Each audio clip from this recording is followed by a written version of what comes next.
Welcome to the Maine Real Estate Roundtable podcast. I'm Bobbie Grenier, your trusted guide to navigating the world of real estate in Maine. Get ready to debunk mortgage myths, unravel real estate mysteries, and learn tips to avoid costly mistakes. Whether you're an industry pro, an overwhelmed buyer, confused seller, or simply curious about life in Maine, this is the podcast for you.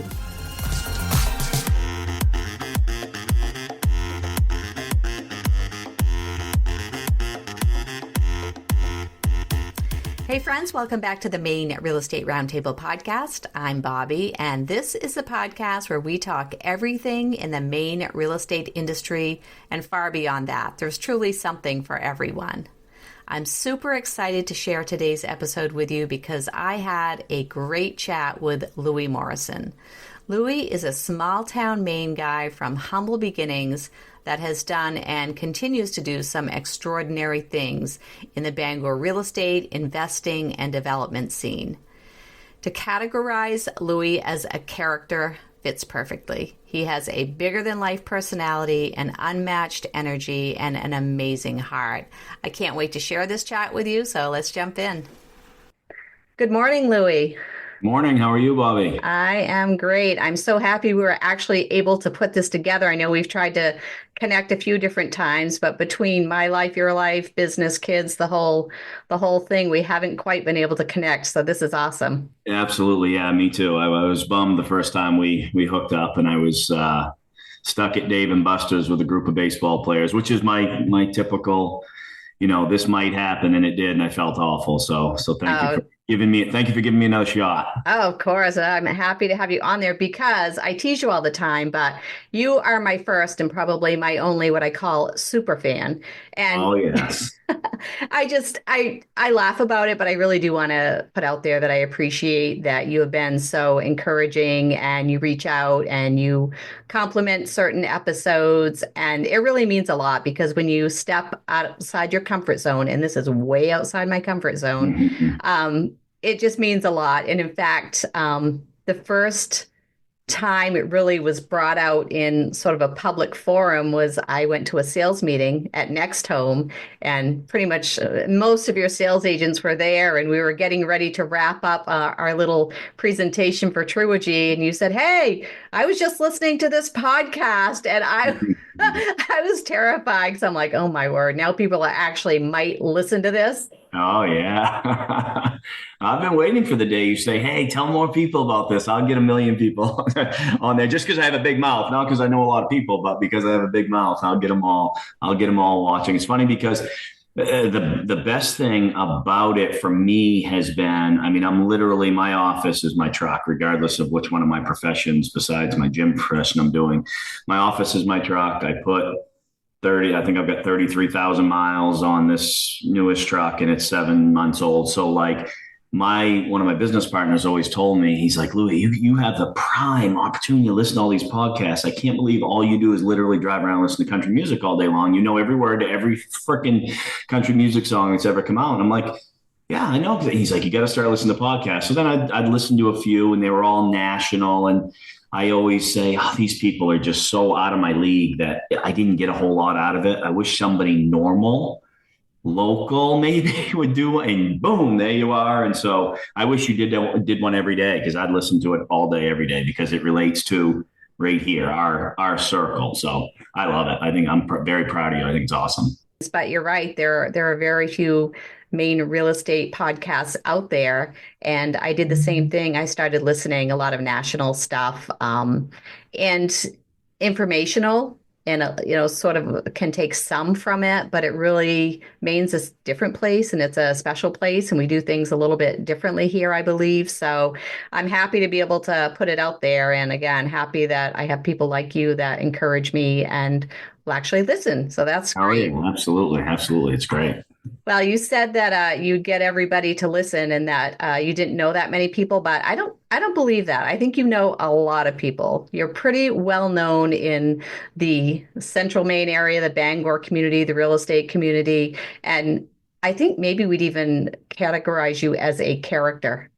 Yeah. In Maine, that's what we call people, I'm a characters. character, all right. Yeah, I'm a character, all right, for sure. Well, having said that, I know you and a lot about you, and we've worked on a lot of deals together. But for those that don't, can you give us a little introduction of yourself, your background? Sure, sure. Name's Louie Morrison. I am from a small town in Eastern Maine, Guilford, Dover Foxcroft area. Came to Bangor when I was 18 to go to Husson. Had absolutely no idea what I was going to do for a career. I really didn't. I thought gym teacher because it'd be easy. It was cool. I was an athlete. Became a personal trainer at age 19. I was working with the Husson College women's basketball team. That's a whole nother story, but working with them. And then I said, oh, this is kind of cool, teaching people how to work out. That warped into a career of personal training where I ended up meeting a ton of people. I was working out of a big family owned gym here in Bangor, so I was able to just meet a ton of people. Led into real estate investing, buying like a duplex back in 2009. Fast forward to today, I've got over 300 rental units, all in Bangor, which slowly warped into a real estate agency career. I was working with my real estate agent. She retired and told me a few years before she retired, Louie, you really should get your real estate license. I said, hell no, I'm not doing that. I was done studying in '02 when I graduated college. Anyways, she talked me into it. That turned into a whole nother career that, I never thought would be something I would really enjoy, but I've really enjoyed that. I sometimes talk about having a little bit of an unfair advantage with getting buyers and sellers in this area, but because of the gym background, knowing so many people locally from that, and then having hundreds of rental units, it really, my clientele is basically built in. I've always been a guy treat the janitor the same as you treat the CEO, and that's led to buyers and sellers of all walks of life, and this part of my career has really taken full swing, and still do the gym thing, definitely still do the investing thing, buying, selling, flipping, renting, developing. Currently building a tiny home community here in Bangor, which is just a wild dream my partner and I had one night, and now we're doing it. So I guess, even though I don't even know if I can spell it, I guess I'm an entrepreneur. So that's me. You definitely are an entrepreneur, and we'll spell check. We'll Google that. Yeah, you'll have to because I'm not that smart. Well, my first introduction to you, actually, I don't know if you remember, but this kind of speaks to the kind of guy you are and just how generous you are and how much you like people, was when you lent your very fancy sports car to some teenagers to go to the prom in. And it was friends of ours, mutual friends. And my daughter ended up going in that car. And I'm like, who the heck is letting these teenagers take this beautiful car? I have tons of pictures. I'll share them with you sometime. But that really just sort of, now that I know you, I'm like, of course, Lou would just say, hey, take the car, have a great time. And then the other thing is just our friend Autumn Clifford, who offers a lot of safety classes and whatever. We had her come up and meet with real estate agents. And I said, well, where would you like to do this? And she said, oh, Louie Morrison lets me use his gym. So just to help somebody else out, that just really speaks to your generous nature. So I appreciate that in you. Well, yeah, thank you for that. I'm a big advocate for a couple things like it's just a car, right? Or it's just a gym with its space that could be utilized. I'd rather see it be utilized and not in anything that I do, contrary to popular belief. It isn't for financial gain. I came from nothing, and I'm fine going out with nothing. So everything that happens in between is just life is short, life's precious. So roll with it. I love that. Well, one thing else that I notice about you is your energy is always high. I never see you and you're, having a tired day or a low day. Your energy is always high. You must need that to maintain all the balls you have in the air. Yeah, I mean, there's no doubt. I'm undiagnosed ADHD. I'm undiagnosed addict. Definitely an addict. Thankfully, an addict of being high on life and real estate and investing, and instead of sort of bad things. But I've got some personality traits that that keep me, the second I wake up, I just can't wait to go, right, wrong, or indifferent. So That's your superpower. yeah, exactly. For now. Yeah. Can you go into a little more detail in your investing background? I don't think people always know the depth of investing experience that you bring. Sure. Yeah. I mean, it all started up. People ask all the time, like, how you've owned 300 and something units. What's wrong with you? You must have a property management company. Da, da. No, I don't have any of that. I just have a cell phone and take all the calls and whatnot. But it all started back in my gym days. I was a personal trainer working towards the end of it. I still do it now, but towards the end of the really, really busy cycle, about 80 hours a week. My wife and I have been married 20 years. We're thinking about starting to have a family and whatnot. And I was like, how am I going to, we had been married for, I think, 5 or 6 years. And I was like, how am I ever going to continue to work like 80 hours a week? And it wasn't like I probably work more than that now, but it comes with availability. If you're working as a personal trainer 80 hours a week, that means you're with somebody else 80 hours a week in the gym. So back in those days, this is 25 years ago when I started personal training, the only people that had personal trainers in this area were, I don't want to say the wealthy, but it was a luxury. It was like a massage. It was like one of those things. Now it seems like a lot of people have trainers because the prices have come down. You can do groups and stuff, but back then it was expensive. And so I was training the who's who, of Bangor per se. And as a kid coming from very little, whenever I would meet somebody wealthy, I was always like, oh, they were so lucky. How did they get so lucky? Their parents must have been rich, blah, blah, blah, blah, blah. And I trained a lot of these people that behind, when I get done with them, they're so lucky. They get to go jump in their, brand new Chevy pickup and drive off. Well, as I dug deeper and I got to know a lot of these people more, I don't care if they own the biggest car dealership on the Hogan Road or they own half the airport or they all also seem to own rental properties. And I was like, why would this person who owns X and X dealership also own 10 houses in the Bangor Gardens and they rent them? That makes no sense to me. They're already rich. They're already blah, blah, blah. Well, the one thing that they all kind of, when I started to talk to them about it, was like, Louie, that's all great. That puts food on our family. We feed other families, but how else can you make money while you sleep? You think of you as a personal trainer. When you're not training somebody, even if you train 10 hours, 15 hours a day, but you went to lunch from 12 to 1, you didn't make any money, right? Right. That's why I had to get right back to train some more. Like, what if you had an apartment building?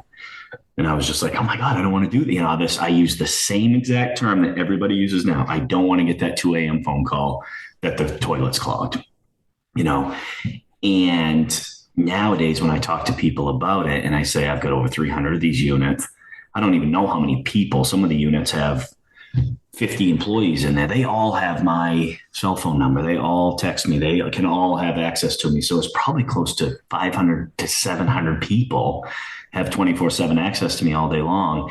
And I haven't left my house in the middle of the night, I bet, in 6 or 7 years.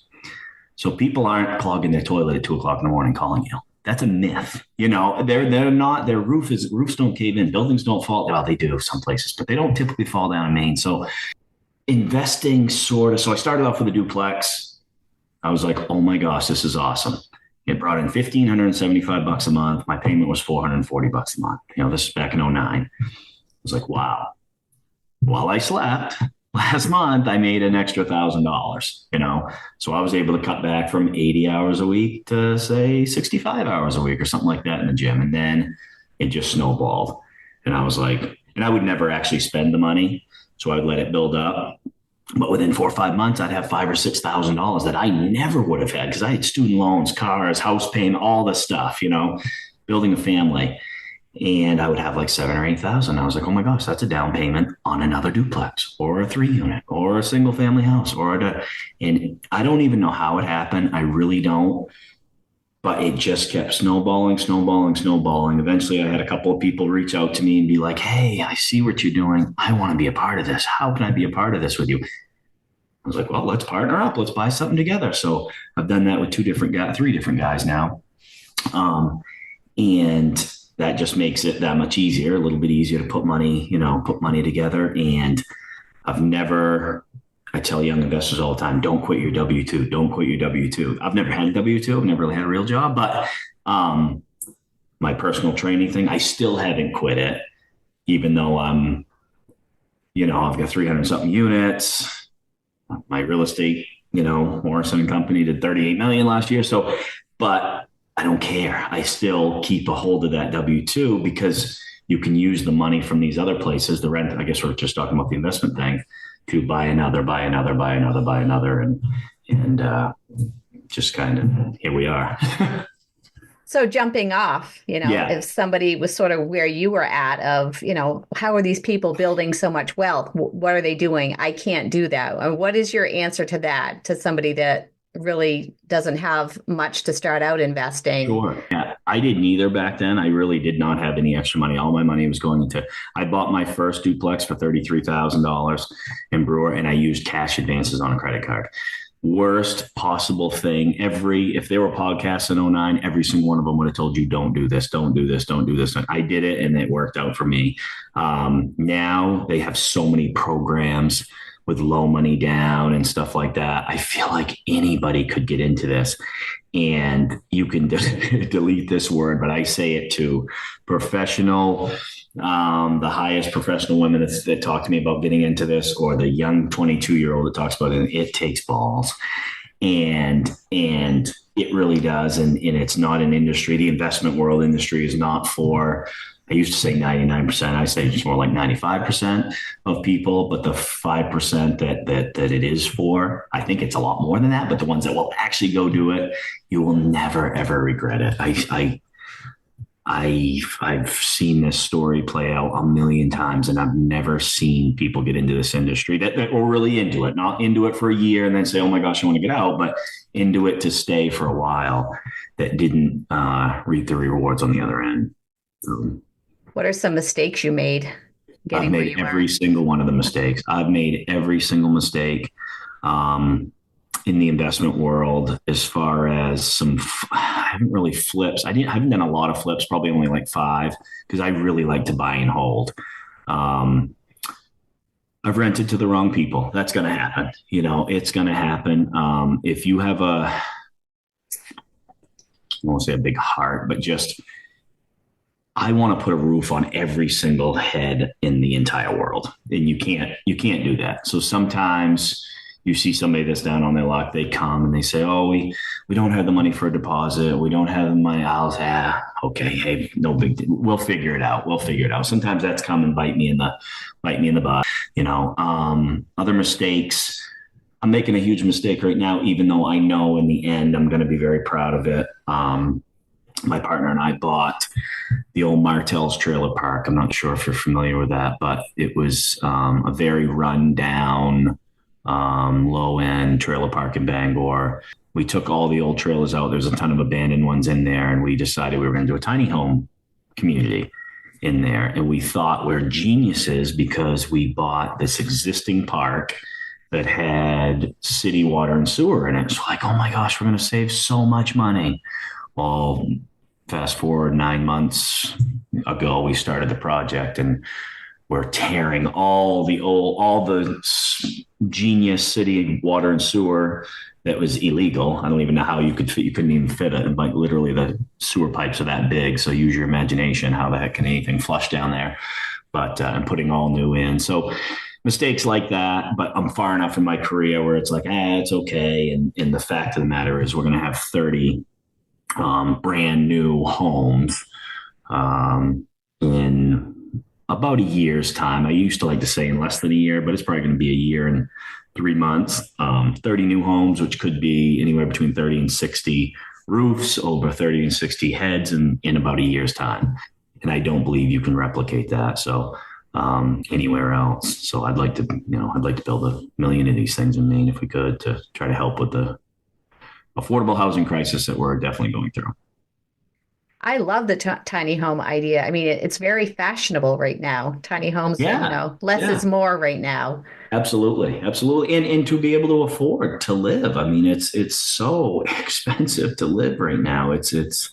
I feel, I meet with young buyers all the time, and we're going to look at affordable houses, supposedly affordable houses that are now 250, 250, 300. I mean, a raised ranch now is $400,000, and How did COVID affect both your investing, your rentals, even your idea to do the tiny home development?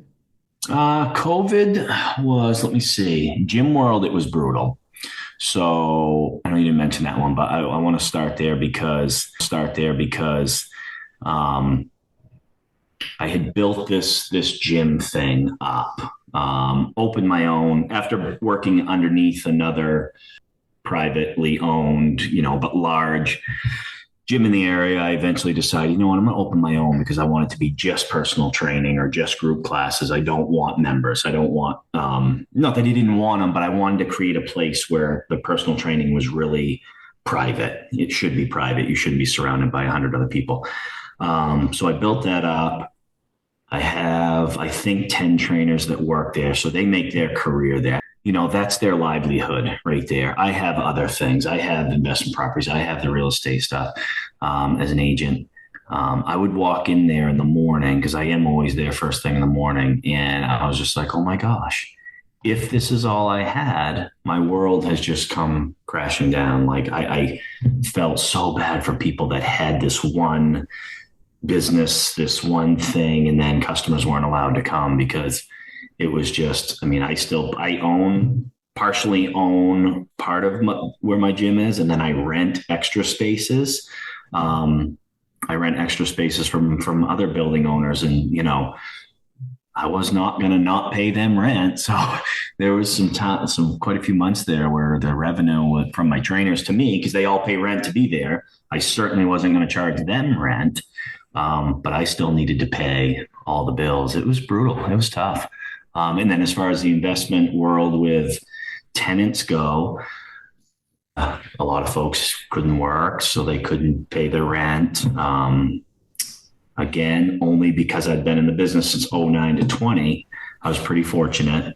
We forgave, whatever the right word is, a lot of rents. We worked with families. We worked with everybody on that end. And then in the real estate sales world, we saw that come to a screeching halt and then go crazy. So, I lucked out with COVID, really. I was able to, still do my thing. So You had mentioned that we're in a housing crisis, and we are, and it's on so many levels, be it affordable rents, acceptable rents, being able to provide that in our area. I mean, I compare it to my daughter who lives down in Florida, and they give incentives for people to move into these developments, and they're very nice. They're, tons of amenities, pools, gyms, pet spas, all this and that.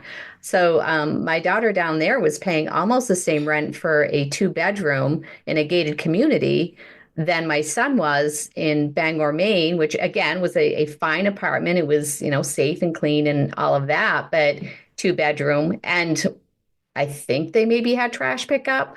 Mm-hmm. That was it. So probably when not. You compare those two different worlds, it's crazy. Do you ever see that we might get to that point with the developments in this area? That's an awesome question. And I love the example that you used, because I get calls all the time from people and they'll say, Louie, can I get your website with your available apartments on it? Huh? Available apartments? I've got, I think 200 apartments and the other 100 and whatever commercial office space and stuff. But I've never advertised a day in my life. And not just me. I have a partner that we do all this stuff together. But people say, oh, can we take a tour of all the available apartments? So you go to, I think, did you say Florida is where your daughter? Yeah. She's in the Jacksonville area. Yeah, I don't think people realize until they dig into it just how bad the rental market is here. And by bad, I just mean lack of availability. I mean, you come to this area and you might have a choice of 5 different apartments from 300 different landlords. You go to Boston, you go to Florida, whatever. You take a tour, you go for the day, you get to see 50 apartments, you get to have this choice. I don't think that we will, not in my lifetime, ever catch up with the demand. But no, I don't think we'll ever catch up. I really don't. I don't I don't see that we will. I mean, that's an extreme going from Jacksonville, Florida to Bangor, Maine, Yeah. obviously. And we don't want to be that. Otherwise, No, we no. wouldn't live here. But there has to be some type of happy medium that we can house people and still, kind of maintain our main culture, our main flavor. Absolutely. Yeah, absolutely. And it would be amazing to have. I mean, we don't have any of those places that have facilities, pools, none of that. And I can see why it's just so expensive. And then the amount you have to, like this tiny home project. I mean, this is, I would love to rent these things for $500 a month, but the fact of the matter is, and I'm an open book, I'll show anybody expenses rate. I mean, boom, here it is. This is what it's cost me to build this thing. We're going to be peaking $5 million for 320 square foot homes. So it's like, do the math. You do this every day. Do the math on what my mortgage is going to be on 5 million. I have to make that mortgage payment. I don't have $5 million that I never got any assistance. There's no government help here, nothing like that. This is just a Louie Morrison. My partner's name's Luke McKennell. This is a Louie and Luke project, and we're just going at it and making interest only payments while we build it, and have a great banking relationship. And but at the end of the day, when we actually do start to bring $1 in for rent, we have to make that mortgage payment of could be as high as $40,000 a month. So if you rent them for even 1,000, that's only 30. That doesn't equal, then you go look at one and you go, holy cow, this is small, 320 square feet. But the fact of the matter is, it's a $5 million project. How is that project being received by the real estate community? Awesome. Awesome. I mean, I have some connections with companies like Preble Street Veterans Housing. I don't need to name them all, but a bunch of different program type people that are begging to get in there. They have so many people talking. We want to talk about lists. They have hundreds of people, homeless veterans, homeless, over 55 groups that can't get people into their over 55 communities. Oh my gosh, it goes. The list goes on and on. We've had people fly up from North Carolina, different awesome groups that said we have these people that are just they don't know how to. They don't know how to. They're great people. Have jobs. But they don't know how to find an apartment. They don't know how to. So we're a group that helps them. And can we take every single one of them? Can you promise us every single one of them? And I just keep saying no. I'm not promising these to anybody. The day they are done is the day the ribbon gets cut. Is the day everybody comes in, looks. If you want to rent one, we shake hands. We put a lease together, and that's how I roll. I don't do the computers, so we don't have a crazy application process. I think we do have some applications on our website, but where it's going to be a face-to-face handshake, type situation. So. But the community's been great with it. Everybody, I get asked every single day, how's the tiny home community? When's it going to, everybody says, when's it going to be done? I have no idea. I know we're paving next week. All 30 are up and standing. Not one of them is 100% complete, but every one of them is somewhere between 75 and 99% complete. So I think we're missing a fridge in one, or else it would be complete. That's exciting. I'll have to come over and check that out. It's only 2 acres. So we're doing 30 homes on 2 acres. Do you think you'll do it again? Do another project like this? So development's hard. Most people that would do this type of a project, and I don't want to say that I'm Superman by any means, this would be their thing. This would be what they have going on in their working world. When you add in 300 and something units, real estate, as a sales agent is a full-time career and then some. And then, oh, by the way, I still train 20 hours a week at this gym thing that I do. We would need Luke and I, he also owns a motorsports company here in town and works 6 days a week from 6 in the morning until 6 at night. So we would need some help if we were going to do this again. We think we have we've unlocked a real solution to a real problem. And a lot of people that have come up and seen it, including the state of Maine legislature. We've given tours to everybody. We've had tours, and they just walk in, they go, wow, this is like amazing. Because these aren't, we call it a tiny home community. They're not tiny homes that are on trailers. They're actually on slabs, just like my house is.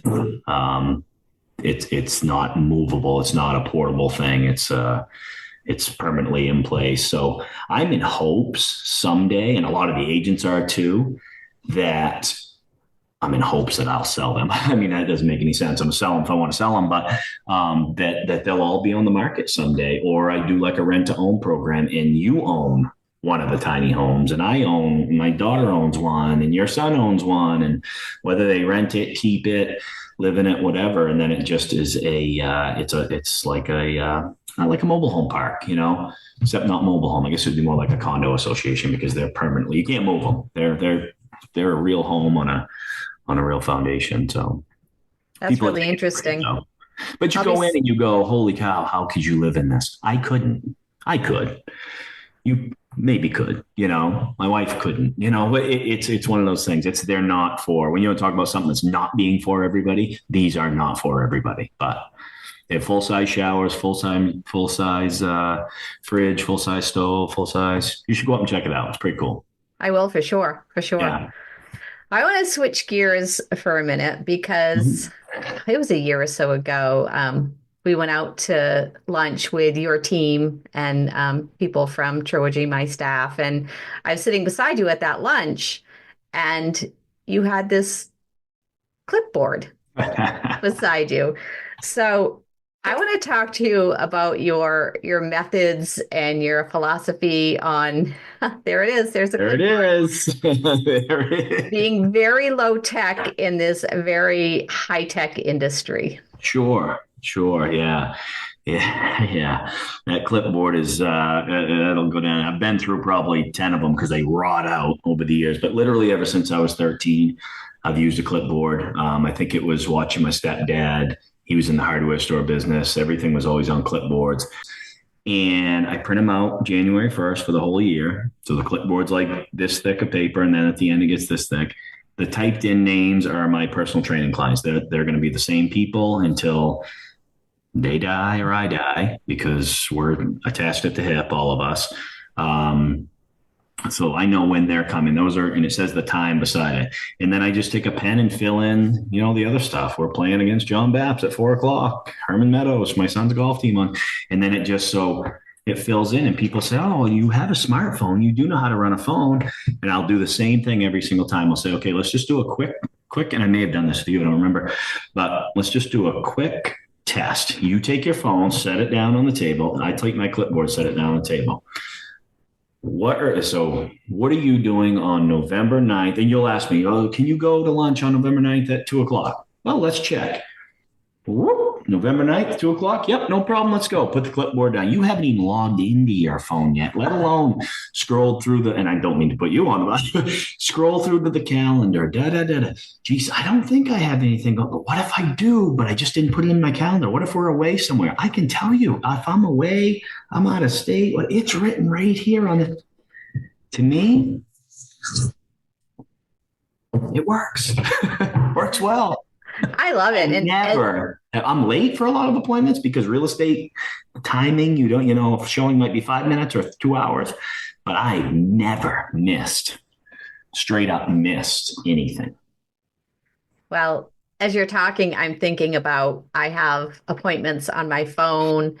We have a scheduler at work. So a lot of times, someone will ask me something when I'm home, and I'll be like, oh no, when I get to the office, I'll check the scheduler at work. So I probably have 3 or 4 schedules going. So I love it because it's, first off, it's so you. So when you're telling me that, I'm like, yeah, makes perfect sense. But I think that a lot of people won't quite get it.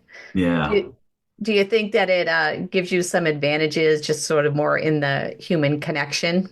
I do. I absolutely do. I mean, people ask all the time, how can you possibly respond so quickly? You respond to every text within seconds. You respond to my, and I guess it's just I really am a kiss guy. I keep it simple, stupid. Like it has to be simple, and I'm not afraid to say, like, I never want to pretend that I'm smarter than anybody, because I'm not. I've made a career literally surrounding myself with people smarter than me.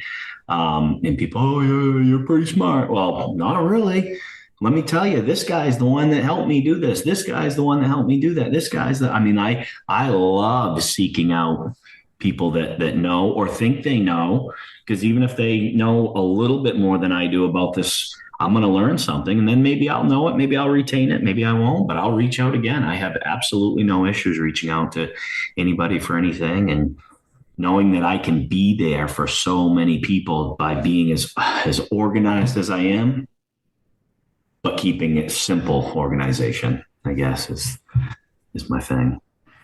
I think it's great. I think that so many times, and I fall into this too, you have the technology for the sake of having it.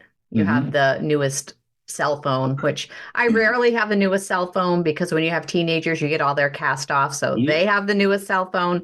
But yeah, I think that we can definitely get drowned in that. And, I kind of go both ways, because for my job, technology is key. We have to worry so much about security and, all of these different things. But honestly, if I ever sat down and in one spot, which I should do, listed out like all of my logins, usernames, passwords, oh my word, it's overwhelming. Has there ever been a time that you're like, I really need to get more technologically savvy? Or do you just, I know you have a great team that works with you. Do you sort of rely on them for that part? Oh yeah, absolutely. I think the toughest part probably just happened this year. In God bless her, she is my Lord and Savior. She's my Lord and Savior. She's my Savior, Nicole. She had her fourth child, and she hadn't been working 100% one-on-one with me for her first three children. And oh my gosh, I'll never forget. We were on our way to Presque Isle to list a restaurant up there. And she's never nervous. I don't think she's nervous around me. She shouldn't be, because she's the one that does all of our paperwork, like everything that we work on together. But she was like, I got to tell you something. I got to tell you something. I'm like, what's up? Tell me. She's like, I'm pregnant. I was like, holy shit.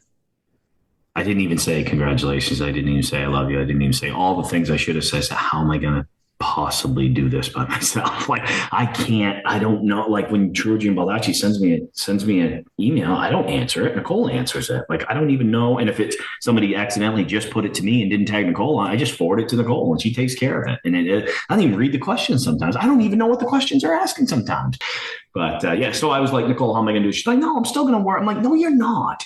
You're not going to work during that period of time. There's no way. I would be the worst boss in the entire world if I made you work at all during that time. And she worked the entire time. But anyways, that was her choice. But I did have to take on some things, or I tried to take on some things. It was brutal. So yes, have I run into, oh yeah, bad, real bad. Well, anybody that knows you and works with you knows, always CC Nicole. Mm-hmm. Huge shout out to Nicole Drake. We have to give her the recognition, because it's, and you've even said, don't send me an email without including Nicole. What are you doing? I know. And I hope people on the other end are like, oh gosh, he's funny. He's instead of like, wow, what an ass, or he really doesn't know anything. Why is he in this business? No, because it's not in an arrogant, she's my assistant, I'm too important. Oh, never, ever. It's I rely so heavily on this person. She's such an important part of my team. So that, from the outside looking in, that is how I know it is, and that's how it's perceived for sure. Absolutely. I mean, when I I look up her phone in my I mean, it comes right up. Nicole Drake, Morrison and Company, boss. And that is the truth. I am not the boss. She's the boss. So we've talked about all the different things you do. What of all the things you do, like truly, what is your passion? What are you most excited about? And make me cry being a dad. Yeah. The rest of the stuff is just stuff. The rest of the stuff's just work. But being a dad is, and being able, all this stuff somehow, working 100 hours a week, unless I'm out of state. And if I'm out of state, I'm a big UFC guy. So I go to a lot of the fights. I don't miss a dribble. I don't miss a gymnastics back bend flip. I don't miss any of that stuff. I've gotten better at being there in the mornings. I was always, you got to be at the gym at 5, right? Clients start showing up at 5, but I think now I'm averaging taking my kids to school a couple times a week, and that's a lot. I never ever saw my kids in the morning. But real estate has opened that up, so I don't have to be at the gym quite as much. And but yeah, being a dad is just, I don't care about anything else. That's the perfect answer. And I actually tell my husband that all the time because he has a 15-year-old son. My kids are older. They're in their 20s. They're out on their own. And I can tell you it all goes by so quickly, but that first day of freshman year to watching them walk across the stage to get their high school diploma, and beyond into college. But that is a blink. That is a blink. So we're all working hard. We all do what we have to do. We have to pay our bills. But if there's any way to take that time to slow down, to be there, because you never get it back. So what's next? What are you gonna do next? I mean, not like after this interview, but yeah, sure. Yeah. I don't know. Yeah. I'm going to go help the neighbor clean out their house. But when this tiny home thing's done, I'm going to take a deep breath. We've been, my partner and I, Luke, we've bought throughout this tiny home park. We've been getting into some bigger commercial stuff.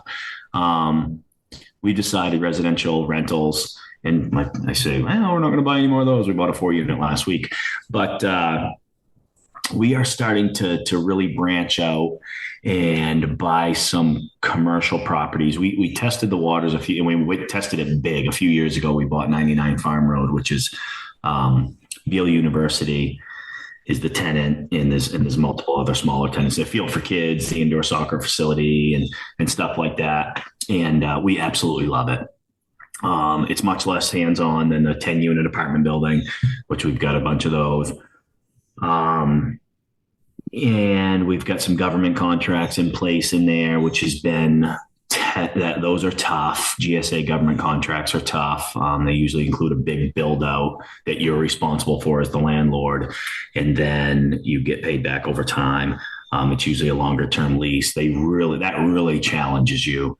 You end up being on Zoom calls with 40 people from all over the country, developing architectural plans for this certain company to be a tenant of yours within the building. And there's all kinds of restrictions, and there's different classes of security that you need to do. The one we're doing right now, we got to have bulletproof glass everywhere. And so it's like, whoa, this is pretty crazy stuff. Thankfully, Luke is like you, very good with technology. So he has to do all those Zoom calls and talk to all those government people. And I'm just the guy over on location saying, oh yeah, we can definitely put, windows here and blah, blah, blah. So we've really enjoyed that. We bought a couple buildings that, like Northern Light is our tenant. Some things like that building, the power was out in Bangor like one day last year. And that was the day that we went and did a walk through the building. And we were like with our flashlights walking around like, oh yeah, this would be great. It's the sleep study of Northern Light sleep study. So they're great. They're great tenants. But we've never been in the building since. And that is like, we're like, this is kind of cool having these ones like this where they don't, I say it on here, they don't call us, and they'll call next week with 10 issues. But so we're liking to get into that. We're liking to get into the bigger commercial stuff right here in Bangor. Every single thing we own is in Bangor. That's an interesting point. That's probably why you are able to do so much, because you're right in Bangor, right in It's a town. tiny circle. The only thing Yeah. that brings me out is the real estate. I mean, I showed a house yesterday in Lewiston and on Thursday in Bethel. So those days are tough because then I spend a lot of time on the phone while I'm driving, trying to take care of issues that are back in Bangor. The days that I'm just in Bangor, it's piece of cake. It's when you listen to your podcast, right? That's 100% correct. Yeah. Yeah, Oh, you yeah. I'll listen to 100% it. could have your own podcast, Louie. Oh gosh, yeah, that would be interesting. Yeah, that would be interesting. Well, I really have learned so much about you, so I appreciate you taking the time. I know, like I said, it was a little bit of a challenge to get our schedules in sync so we could do this, but I definitely wanted to, and I'm happy that we're able to work it out this morning. Yeah, thank you so much for having me. I enjoyed it, and I didn't shut up much, so I apologize for that. But I warned you that once my mouth gets going, it doesn't stop. Never apologize for that. That's like the perfect thing for a podcast, so I There you go. appreciate that. Cool. Thanks, Louie. Thank you so much. This has been the Maine Real Estate Roundtable podcast with Bobbie Grenier. I hope you enjoyed today's discussion and will share this episode with a friend. And don't forget to leave a review and follow the podcast so you don't miss new episodes. The content of this podcast is for informational purposes and not intended as legal advice or representation by myself or any of the guests on the podcast. Thanks for listening, and until next time, keep it real.